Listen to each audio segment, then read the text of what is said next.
they've been in recess for weeks now. They're getting a little stir crazy. Some of them definitely want to come back. Some are even advocating to come back and finish up, the majority or a good chunk of the bills that they started this year. Others want to adjourn sine die today. Others want to come back, and I think this is probably the biggest portion of lawmakers want to come back and maybe do some very limited legislation related to coronavirus, be that economic development kind of legislation or public health kind of legislation, and then call it a year.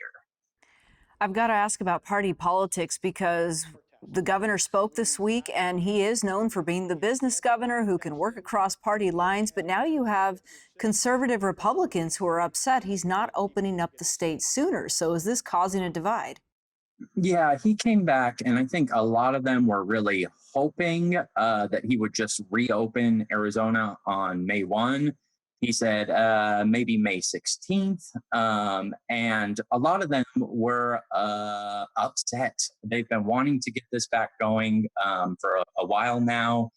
They don't have a whole lot of patience for the stay-at-home orders or essential businesses that Ducey has decided to close if they're not essential. They want the economy back in full force right now. Ducey said no, and there may come some sort of a showdown from the legislature. There's a handful of very conservative Republicans agitating right now. The fact of the matter is, though, they can't get a majority of people to go against the governor. The Democrats are certainly not going to help out. Leadership has signaled that they want to take a cautious approach. It's really a handful of agitators making noise at this point. I've got to ask about this press conference that took place this week. The governor was forced to answer some tough questions about his decision making toward the end. Essentially, he got up and left. What does that tell you about how challenging this issue is in the state of Arizona? Yeah, Ducey got flustered, I would say, towards the end of yesterday's press conference, Wednesday's press conference, when reporters started grilling him about why they're not releasing data, both from prisons. We see the number of prisoners that are infected. Obviously, we're doing very few tests in prison, so those numbers aren't accurate.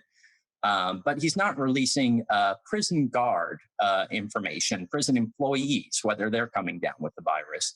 And he's also not allowing the state to release information about nursing homes, whether they have an outbreak there. You've seen some reporting on it, but it's not based on data that the state actively provides. The director of health services essentially said, sue us to try to get it. Other states are releasing this information. The state is claiming that it cannot for privacy reasons. And I have a feeling somebody's going to take her up on that offer and sue. Another new headline this week is that President Trump will likely be making a trip to Arizona, his first outing really during the COVID-19 pandemic. Why is he coming to Arizona of all places? Well, we don't know exactly. The governor was aware of his trip to Arizona yesterday when he was asked about it at the press conference, but wouldn't give additional details about why the president was coming here. In the same time that Trump announced that he would be coming to Arizona, he said, we can't wait to get those rallies back, thousands of people shoulder to shoulder. We don't think that's what's happening.